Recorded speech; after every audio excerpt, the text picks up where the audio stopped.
Olá, estamos de volta com o novo bloco do programa Presença Espírita na Bíblia.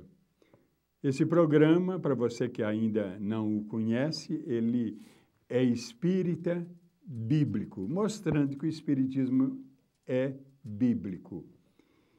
E o trabalho meu é todo voltado para esse sentido. Eu estudei para padre redentorista e o trabalho meu, ele tem sempre esse enfoque bíblico, mostrando o espiritismo na Bíblia. Por quê? Eu faço esse trabalho e me sinto muito bem em fazê-lo, porque muitos irmãos nossos acham que o espiritismo é contra a Bíblia. Não. É verdade que Moisés proíbe o contato com os espíritos, lá em Deuteronômio 18. Mas é Moisés que proíbe. É lei mosaica, que são 613 leis. É uma espécie de constituição do povo hebreu. Mas nem tudo que Moisés ensinou é de Deus. Inclusive, há coisas na lei mosaica que são contrárias às leis de Deus. Por exemplo, Deuteronômio 21.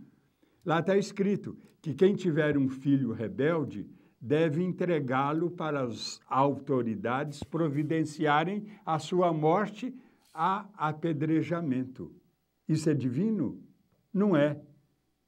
Há uma outra lei lá, também em Deuteronômio, capítulo 22, versículo 22, pertinho desse outro 21. Lá está escrito, se um casal for pego em adultério, deve morrer a pedradas. Isso é lei divina? O que Jesus fez com a pecadora pública? Quem for isento de pecado, atire a primeira pedra. Então, a lei mosaica manda que o casal seja apedrejado, quando manda também que o filho rebelde seja apedrejado. Quer dizer, morto a pedradas. Isso é divino? Não. A lei mosaica que proíbe contato com os espíritos é lei de Moisés, é uma espécie de constituição do povo hebreu, mas não é lei divina. E só o fato de Moisés proibir esse contato com os espíritos prova que esse contato existe. Porque Moisés, ele não era doido de proibir uma coisa que não existe. Como ele proibiu o assassinato, então ele proibiu também o contato com os espíritos, porque esse contato é possível, ele existe. Mas por que ele proibiu? Porque o povo não estava preparado para isso. E, no entanto, lá no livro de Números, capítulo 11, versículos 24 a 30, lá está escrito que 2 homens, Eldade e Medade, nomes estranhos para nós, hebraico, esses nomes são hebraicos. Eldade e Medade estavam recebendo espíritos e eles foram denunciados a Moisés por Josué e Moisés elogiou esses 2 homens que estavam recebendo espíritos. Então vejam bem, por que Moisés elogiou? Porque os 2 estavam preparados para isso. Mas vamos à nossa pergunta. Como a Bíblia, através da ótica espírita, entende a questão da salvação? Eu diria que a doutrina espírita também, e em consonância com a Bíblia, defendem um mesmo princípio.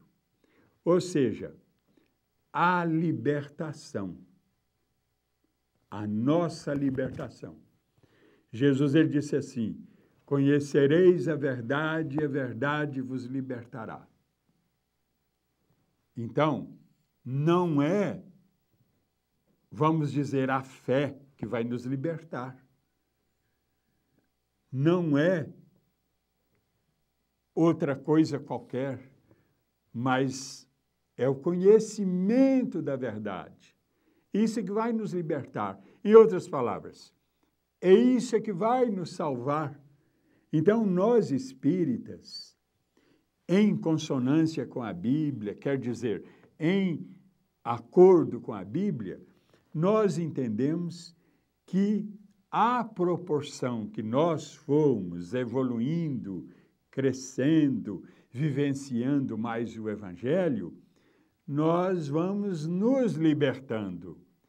E como está em Apocalipse, capítulo 12, versículo 3, ou melhor, capítulo 3, versículo 12, lá está escrito assim: aquele que se tornar vitorioso, eu o transformarei em coluna do reino dos céus, e de lá ele não sairá mais.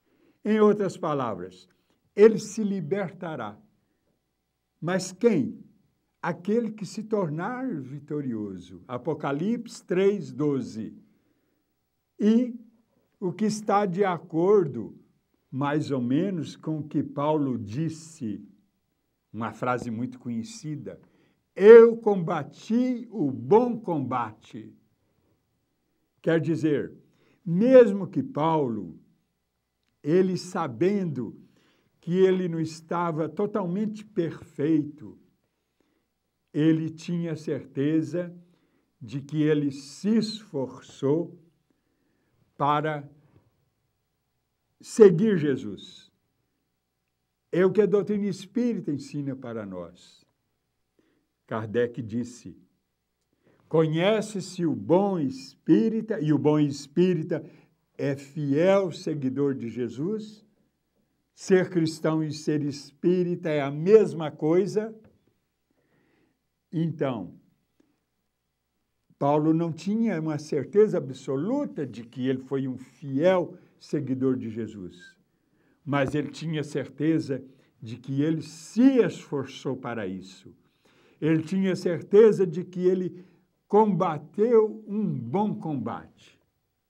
Agora, lembremos-nos da frase de Jesus, que é verdadeira. Jesus disse: eu venci o mundo. Por que Jesus venceu o mundo e não apenas combateu o bom combate? Porque Jesus, de fato, ele foi servidor fiel do Pai. Ele foi enviado especial de Deus ao nosso planeta para trazer para nós a boa nova. E ele foi um servidor fiel dessa doutrina que o Pai mandou para nós. Então, por isso Jesus, inclusive, é o nosso modelo. Jesus, como vencedor, então ele pode se enquadrar entre aqueles do Apocalipse 3:12, que eu repito, aquele que se transforma, aquele que for vitorioso, e Jesus venceu o mundo, aquele que se tornar vitorioso, eu o transformarei em coluna do reino dos céus, e de lá ele não sairá mais. Em outras palavras, ele se encarnará novamente em nosso mundo, se ele quiser. Se ele quiser vir desempenhar aqui uma missão especial, ele virá, mas não porque ele tenha que vir para crescer mais, porque ele se tornou vitorioso. E aquele que se tornou vitorioso, ele se liberta. E salvação para nós espíritas e para a Bíblia é essa libertação. É aquele que, de fato, toma Jesus como seu modelo e se aproxima de Jesus.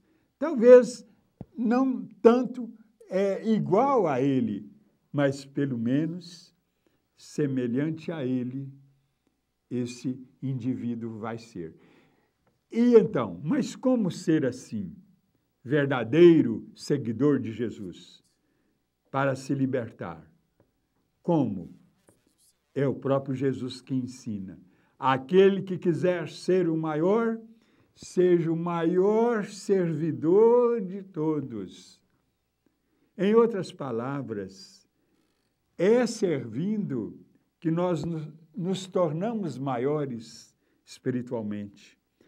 É servindo, é tendo humildade que nós crescemos, que nós evoluímos. E lembremos-nos da frase de Jesus lapidar a respeito disso. Ele disse: eu não vim para ser servido, eu vim para servir. Imitemos Jesus. Sejamos também servidores, porque servindo nós estamos amando. E servir, além de amar, é também uma maneira de ser humilde.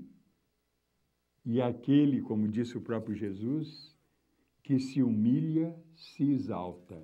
Quer dizer, aquele que serve, que se humilha, ele cresce. Ele se salva, ele se liberta. Mas, repito a frase, conhecereis a verdade e ela vos libertará. E vejamos que ela está com os dois verbos no futuro. Quer dizer, vai depender da nossa evolução, do nosso aperfeiçoamento, que de fato se concretizará no futuro. Vamos chegando ao final deste programa, agradecendo a sua audiência, desejando para todos a paz de Deus, de Jesus e Maria. E veja na nossa telinha aí o e-mail, através do qual você pode mandar opiniões para nós, sugestões e críticas para esse nosso programa, para que possamos melhorá-lo e ele se tornar, de fato, uma mensagem espírita e bíblica. Muita paz para todos nós.